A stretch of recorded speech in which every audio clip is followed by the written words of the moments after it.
Aujourd'hui, dans nos émissions consacrées au marché des comics, nous allons nous arrêter sur la collection Urban Nomad, une collection lancée par Urban Comics il y a quelques mois, qui compte déjà des succès. Nous allons essayer de regarder cette collection non pas d'un côté qualitatif ou d'un côté éditorial, mais plutôt d'un côté économique, car ce sont des émissions évidemment d'un point de vue marché des comics, d'un point de vue économique, et nous allons eh bien, parler des choses qui sont incroyables avec cette collection, et nous allons parler des choses qui pourraient être améliorées. Alors, Urban Nomad, c'est quoi? Urban Nomad, c'est une collection lancée il y a maintenant quelques mois chez Urban Comics, une collection destinée à séduire les nouveaux lecteurs. La problématique depuis quelques mois, depuis quelques années, nous la connaissons, problème de renouvellement des comics, les gens qui regardent les super-héros au cinéma n'achètent pas de comics, il y a l'avènement du manga depuis 2 ans, même si le marché est en baisse sur 2023, eh bien il reste très très haut, aux États-Unis comme en France, vous le savez, le manga a pris beaucoup de place, il est plébiscité par la jeunesse, il plaît pour toutes les qualités qu'on lui connaît, évidemment cette continuité graphique, on achète le tome 1, on a le début de l'histoire, ce côté feuilletonnant qu'on adore et qui a fait eh bien, évidemment le succès de ces séries depuis des années. Le Urban Nomad, c'est une collection donc destinée à séduire cette clientèle manga, mais également faire en sorte que les gens lisent des comics. Parce que si eh bien, on écarte quelques succès énormes, eh bien les comics c'est pas la fête, vous le savez, on en parle assez souvent dans ces émissions. Les comics c'est un marché, ce qu'on appelle de niche, c'est un petit marché avec des lecteurs passionnés, avec des lecteurs pour la plupart, hein, je dis pas tout le monde, mais qui achètent des omnibus, des intégrales, des bouquins qui célèbrent, on va dire, le patrimoine et les grandes années des comics, mais qui a du mal à recruter des nouveaux lecteurs, comme j'ai pu être recruté dans les années 80 quand je lisais Strange et Titan, et c'est un marché assez difficile parce que compliqué d'accès, les libraires ne sont pas forcément formés, les éditeurs aujourd'hui ne savent plus vraiment quoi faire, et l'éditorial qui nous vient des États-Unis ne nous aide pas non plus parce que les séries manquent parfois de qualité. Urban Nomad a donc été lancé pour essayer de toucher un large public, parce que les comics ont toujours eu de la peine en France à toucher un large public. Alors, ils ont sorti ce format, format de la taille d'un Perfect Edition ou presque, chez par exemple chez Glénat, donc petit format de poche à emmener partout, et sa force c'est son prix. Celui que j'ai entre les mains coûte 5,90 €, vous avez le Killing Joke et une autre histoire avec le Joker, et ça va de 5,90 à 9,90 €. Watchmen par exemple il est à 9,90 €, mais il y a beaucoup plus de pages. Certaines séries sont des one-shots comme Watchmen, d'autres sont des séries à suivre comme Preacher ou Fables, et aujourd'hui il y a eu 3 ou 4 salves, une prochaine devrait être annoncée dans les prochaines semaines, et il y a une vraie volonté de la part d'Urban d'imposer ce format et en tout cas d'en faire un succès. Ce format, c'est une excellente initiative. C'est ce qu'il fallait faire, c'était rendre les comics démocratiques. Il répond à énormément de problématiques, il rend les comics disponibles, parce que ça, c'est les totems ou les mises en avant Urban Nomad, vous les trouvez dans vos librairies spécialisées, vous les trouvez dans vos librairies généralistes, vous les trouvez chez Carrefour, vous les trouvez en grande distribution, et ça les rend abordables. 5,90 € pour ce que j'ai dans les mains, 9,90 € pour un album qui, dans sa collection Prestige, dans sa collection Deluxe, coûte 9,90 € pour Watchmen par exemple. Eh bien, on passe de 9,90 à 35, en Nomad c'est 9,90, en Deluxe c'est 35 pour les Watchmen. Là, on a des prix hyper abordables. C'est la réponse qu'attendait le marché. On voulait qu'il se passe quelque chose, on voulait qu'il y ait des petits prix. On entend beaucoup, et à juste titre, depuis 2 ans, les gens se plaignent du prix des comics, qu'un omnibus c'est pas abordable, que les omnibus ont très bien marché pendant 2 ans, et que le marché semble s'être un peu effrité depuis quelques mois. malgré qu'il y ait toujours des clients fidèles et des lecteurs fidèles, le marché n'est plus celui qu'il était il y a encore quelques mois. C'est une alternative aux kiosques également, puisque vous le savez, les kiosques ont disparu, et que les kiosques permettaient pour 5, 6, 7 ou 8 euros d'avoir des histoires complètes et d'avoir des comics récents tous les mois, et d'avoir eh bien, une dose de lecture et une porte d'entrée vers les comics sans se ruiner. C'est parfait pour recruter des nouveaux lecteurs. Si vous vous laissez tenter par le Killing Joke à 5,90 €, eh bien, vous ne prenez pas de risque. 5,90 € aujourd'hui, eh bien, ça reste une somme qu'on peut débourser. 9,90 € pour un gros volume aussi. Donc, ça permet de recruter certains nouveaux lecteurs. C'est arrivé à point nommé, comme on l'a dit, puisque, vous le savez, la crise du pouvoir d'achat depuis 2 ans, depuis la guerre en Ukraine, et toutes ses conséquences sur le prix de l'énergie, sur le prix du pétrole et sur le prix du kilo de nouilles, eh bien, a fait que les gens ont peut-être moins d'argent à consacrer à leurs loisirs, et notamment aux livres et à la bande dessinée. Et donc, cette collection, eh bien, elle est arrivée juste à temps. Elle a remplacé plusieurs collections qui ont été tentées. Il y avait notamment une collection d'été chez Urban, qui était un one-shot. Le pari d'Urban dans cette collection, c'est de se dire, on ne fait pas un one-shot, on fait une série, on sort 10 comics à chaque fois, et dans ces 10 comics, eh bien, il y a des séries de qualité, certaines à suivre, comme Fables, on l'a dit, ou des séries comme vous pouvez le voir, parce qu'il y a une énorme liste, Transmétropolitane, Batman la cour des hiboux, etc. etc. Des histoires à suivre, et une vraie volonté d'inscrire cette collection dans la durée, et bien entendu de faire en sorte que les gens viennent et reviennent, puisque si ça vous plaît, pourquoi ne pas arrêter? Alors, on va parler des ventes, puisque nous sommes dans une émission qui parle d'économie et qui parle du marché des comics. Alors, pour le moment, d'abord, vous le savez, élément de contexte, les comics, c'est un marché de niche, on l'a dit tout à l'heure. Les ventes, elles sont compliquées. Il y a des titres qui cartonnent, on l'a dit, Night House on the Lake, c'est 17 000 exemplaires pour le tome 1, 13 000 pour le tome 2, ça fait 30 000 exemplaires au total. Des séries comme Watchmen ont réussi à se vendre à 100 000 exemplaires, Lady Mechanica 100 000 exemplaires, mais sur 7 tomes. Saga cartonne. En gros, il y a des indés qui marchent bien parce qu'ils sont vendus comme des BD ou parce qu'ils font partie des classiques, et donc ça marche bien. Quand on parle de comics de super-héros, Batman marche bien puisqu'il arrive à vendre plusieurs milliers d'exemplaires par titre. Quand on associe Batman à Sean Murphy, on a des ventes à 5-6 000 exemplaires, mais la plupart des titres de super-héros, on estime que le seuil de rentabilité et le niveau de vente maximal pour un Deluxe Spider-Man, par exemple, c'est 2000 exemplaires. C'est pas beaucoup, hein, 2000, hein, on est quand même 70 millions en France, il n'y a que 2000 personnes qui sont intéressées par les beaux albums Deluxe de Spider-Man. Les indépendants, eh bien, il y en a qui cartonnent, comme on l'a dit, mais il y en a aussi beaucoup qui galèrent. La moyenne d'un titre indépendant en France, c'est 800 exemplaires. À 800 exemplaires, personne ne gagne d'argent. Donc c'est pour ça que c'est intéressant de tenter une collection pour essayer de toucher un plus large public, évidemment. On estime, on l'a dit, la rentabilité d'un titre à 2000 exemplaires. Aujourd'hui, quand je regarde les chiffres auxquels j'ai accès sur GFK, eh bien, je vois que toutes les nouveautés de la dernière salve qui est sortie récemment, tous les titres sortis eh bien, sont autour de 3000 exemplaires, mais ça va continuer à se vendre, évidemment, parce qu'il faut voir les choses dans la durée, et que, en gros, les hits, les titres qui ont bien marché, sont autour de 6000 exemplaires. Mon problème à moi, et je ne peux pas m'avancer sur des chiffres que je ne connais pas, c'est que au-delà du top 200, si par exemple Joker, Killing Joke vend 190 exemplaires toutes les semaines entre maintenant et décembre 2035, eh bien je ne le saurais pas, parce qu'on n'a pas les chiffres de vente et en dessous de 200 exemplaires par semaine. Alors oui, 200 exemplaires par semaine, c'est pas énorme, mais 200 exemplaires sur 50 semaines ou sur 500 semaines, ça peut être hyper intéressant. Donc je n'ai pas les chiffres cumulés, j'ai juste les titres. Quand les titres sortent, on voit qu'ils ont vendu 3-4 000. Certains reviennent dans le classement parce qu'il se passe une bonne semaine et que c'est remis en avant, et donc du coup, eh bien, ils reviennent dans le top 200 parce qu'ils dépassent les 200 ou 300 exemplaires sur une semaine. Du coup, ça permet de les voir ressurgir, et c'est là qu'on voit que certains ont vendu jusqu'à 6000 exemplaires. Urban a annoncé 15 000 exemplaires pour Fables. 15 000 exemplaires pour Fables, c'est beaucoup. J'ai pas vu passer ce chiffre. Ils ont certainement raison. J'ai aucune raison de les remettre en cause, mais j'ai pas vu passer le chiffre de 15 000 exemplaires pour Fables. Pour moi, ce serait 15 000 exemplaires sur les 3 premiers tomes de Fables, ce qui paraîtrait tout à fait logique.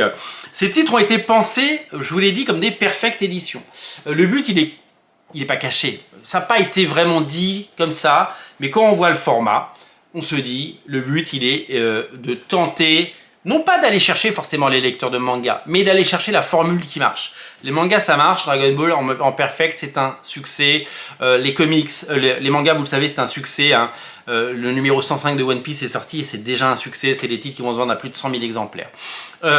Aujourd'hui, si l'ambition d'aller chercher les ventes de mangas était là, eh bien, pour le moment, on n'y est pas. Mais, encore une fois, je vous le dis, si tous ces titres vendent 150 exemplaires pendant les 500 prochaines semaines, eh ben on y sera, il faut juste avoir du temps.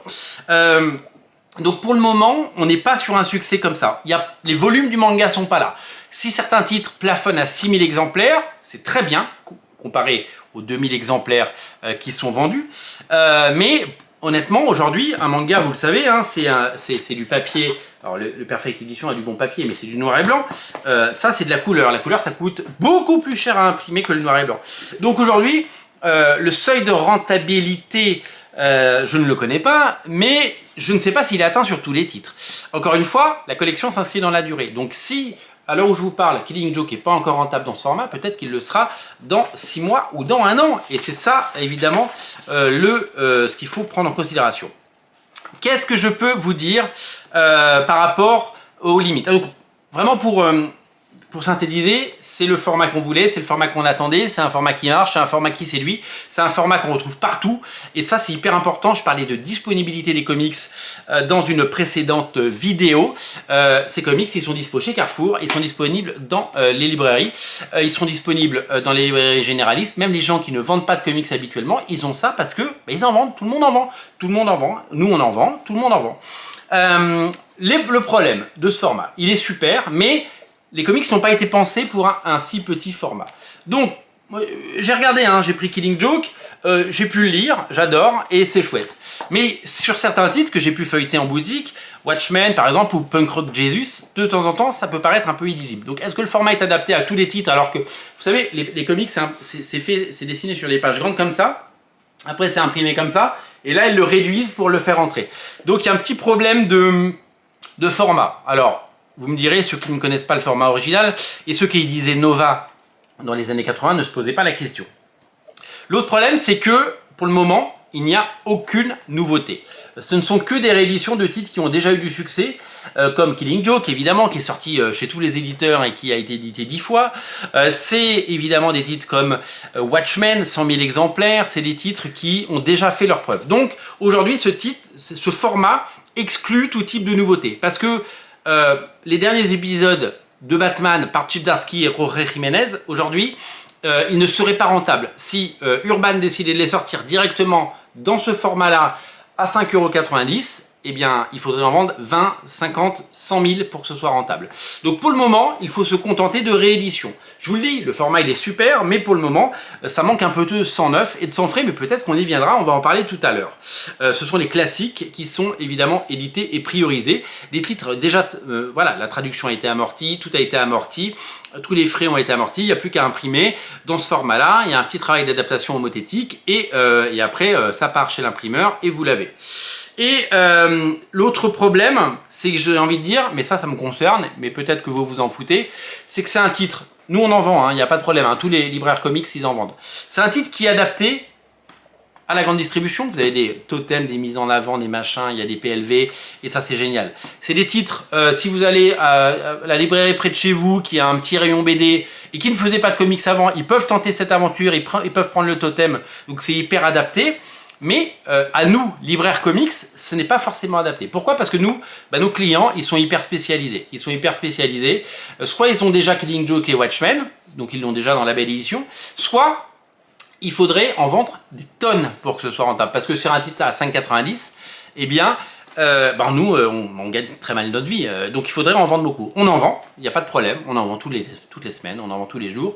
Mais il faudrait que les volumes soient 50 fois supérieur ou 100 fois supérieur. Peut-être qu'on y viendra, mais il faut du temps. Donc aujourd'hui, le format n'est pas forcément adapté aux libraires spécialisés comics, qui sont souvent oubliés, on n'est pas très nombreux. Donc aujourd'hui, on le propose parce que c'est un format essentiel, mais ce n'est pas forcément adapté à notre économie. Parce que on a besoin évidemment, quand on est libraire de quartier, quand on est libraire indépendant, eh bien on a une clientèle qui est forcément limitée de fait. Donc voilà. Ceci étant dit, l'avenir des comics, parce que le but est que le plus grand nombre en lise et que le but c'est que ça se démocratise, vous le savez. Le but c'est peut-être, l'avenir c'est peut-être pas nous, hein. Les libraires spécialisés comics qui ont pris ce risque fou de lancer des boutiques 100% comics. Eh bien peut-être que c'était une erreur, et peut-être que nous sommes la chose qui doit disparaître pour que les comics existent.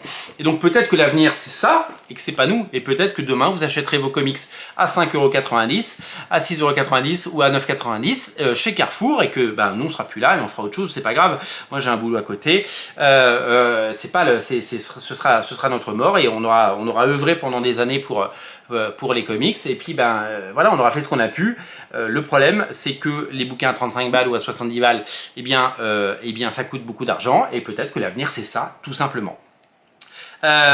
L'autre problème que j'identifie sur ce format, c'est que, bon là c'est du Batman, mais en gros, les titres qui bénéficient aujourd'hui, il y a quoi, une trentaine de titres qui sont sortis, donc évidemment qu'il faut attendre que la collection grandisse, mais aujourd'hui, les titres qui marchent, c'est Watchmen, c'est Punk Rock Jesus, c'est Fables, on l'a dit. Le problème, c'est que aujourd'hui, c'est pas les Teen Titans, c'est pas Wonder Woman, Flash ou Green Lantern. Ce sont d'abord les mêmes classiques qui marchaient déjà dans leurs éditions précédentes, et c'est surtout ce qu'on appelle de l'indé, quoi. C'est ça qui marche. C'est pas forcément les titres de super-héros, parce qu'il y a toujours ce rejet du super-héros. Donc Urban n'a pas encore pris le risque de lancer des collections là-dedans, mais pour le moment, il faut le dire, eh bien c'est ce comics indé qui marchait déjà, par ailleurs, qui est évidemment mis en avant. Donc pour le moment c'est du Fables qui marche, c'est pas du Green Lantern. Et donc si vous voulez que Green Lantern soit populaire un jour en France, eh ben on n'y est pas encore, mais encore une fois on s'inscrit dans la durée. Enfin, moi c'est quelque chose que j'ai constaté, c'est que à travers vos commentaires notamment, il y a plein de gens qui se plébiscitent cette collection, et tant mieux, évidemment tant mieux, elle marche. Mais en gros, il y a des gens qui achètent Watchmen ou Fables parce qu'ils ne l'avaient pas acheté par ailleurs. Et que plutôt que économiser et se dire j'achèterai le tome 1 de Fables ou l'intégrale, etc., eh ben, ils vont vers le Urban Nomade. Donc c'est des ventes à 10 balles au lieu de ventes à 35 balles. Et il y a un report des ventes. Alors, c'est une aubaine. C'est une aubaine pour les lecteurs. Pour la même somme d'argent, vous avez plus de lecture. Et c'est ce qu'on veut. On veut avoir un maximum de livres, un maximum de plaisir, un maximum de lecture. Mais en gros, pour le moment, eh bien, il y a beaucoup de lecteurs qui auraient pu, dans les 6 mois à venir, acheter un bouquin à 35 balles, qui préfèrent acheter un bouquin à 5 € parce qu'il est là. Donc, il faut faire attention à ça. Avec trop de titres à moins de 10 balles, est-ce que ça ne va pas détruire le marché? Est-ce que ce n'est pas les mêmes lecteurs? Voilà, c'est ça ma vraie question. Est-ce que les lecteurs qui, avant de dépenser 35 balles pour un titre, veulent dire mais pourquoi je vais payer 35 balles, je préfère attendre dans 6 mois ou un an, il va sortir à 10 €. Il y a un vrai risque, il y a un vrai risque. Mais en même temps, l'avenir il est peut-être là. Et l'avenir c'est pas moi. Donc l'avenir c'est ça, et l'important c'est les comics. C'est ça qu'on aime. Donc, pour terminer, il va y avoir le mot confirmer, puisque je viens de le lire. C'est une excellente collection, il n'y a pas de doute, c'est une excellente collection. C'est un succès qui est à confirmer, parce que si on reste bloqué à 6000 exemplaires pour les titres, eh bien, Urban, ça veut dire qu'Urban perd de l'argent. Alors, est-ce qu'Urban peut le considérer comme du marketing? C'est-à-dire que les gens qui achètent ça un jour parce qu'ils sont étudiants, parce qu'ils n'ont pas trop de sous, et que peut-être que dans 5 ans ils auront un boulot et ils pourront acheter des comics, c'est la porte d'entrée, c'est le remplacement du kiosque de l'époque, de mon époque, et donc c'est une véritable opportunité. Il faudrait évidemment, pour la rentabilité de la collection, qu'il y ait plus de volume, mais ça, c'est l'avenir qui nous le dira. Et on souhaite qu'il y ait des succès, et que si Fable est un succès, eh bien c'était un premier pas, et on espère qu'il y en aura plein d'autres. La collection, elle est soutenue par Urban. Urban, c'est pas une PME qui a mis toutes ses dernières billes dans cette collection. C'est le groupe MDS, ils ont Black Sad, ils ont Spirou, ils ont Lucky Luke, ils ont toutes ces séries, les Schtroumpfs et compagnie. ils peuvent faire ça, c'est à eux de faire ça, c'est leur responsabilité d'investir là-dedans. Ils le font et ils le font sur la durée. Il y a déjà eu 3 salves, il y en aura 4, il y en aura 5, il y en aura 6, il y en aura 10 et à la fin on aura des centaines de titres Urban Nomad. Et donc la collection elle est soutenue. Donc même si elle perd de l'argent pendant 2 ans, c'est pas grave. Quand on monte une boîte, on perd de l'argent au début et normalement on en gagne après. Donc c'est pas grave si ça marche pas comme on l'imagine ou comme on le souhaite aujourd'hui. Le but est d'investir sur l'avenir. Et quand je disais dans une autre émission que les éditeurs n'investissaient pas forcément dans l'avenir, eh bien maintenant ils le font. C'est de la pub, c'est du marketing pour le moment et nous l'espérons que ça deviendra évidemment eh bien, une collection de référence pour la suite. Cette collection, elle rend les comics abordables, elle rend les comics accessibles, elle rend les comics disponibles, elle démocratise les comics. Qu'est-ce qu'on pourrait faire de mieux? Et je termine avec ça. Qu'est-ce qu'on pourrait faire de mieux pour que ça cartonne? Je pense que Urban, qui a les reins solides, eh bien, devrait investir dans des séries récentes. Publier de l'inédit. Prenez du Batman, parce que le Batman ça fait vendre. Prenez quelques séries que les gens réclament à corps et à cri, des personnages iconiques comme Green Lantern, comme Wonder Woman, comme les Teen Titans, etc. Allez-y, proposez-nous ces titres-là et nous verrons le succès et je suis sûr que le public répondra présent et sur de la nouveauté, parce que je sais qu'elle est compliquée à amortir la nouveauté et que si vous le sortez en Urban Nomad à moins de 10 balles, il faudra en vendre 10 000, 15 000, 20 000, je le sais, mais je rêve de ça et j'espère qu'en 2024, Urban Comics nous prépare de l'inédit. Tentez-le.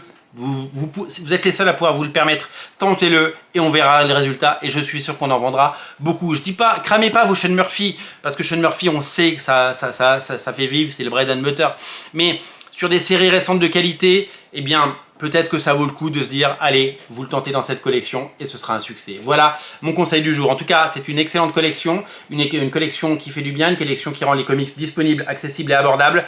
Et c'est donc une collection nécessaire et c'est une collection qui a un bel avenir devant elle et c'est une collection qui mérite évidemment toute l'attention que vous le porterez. Salut!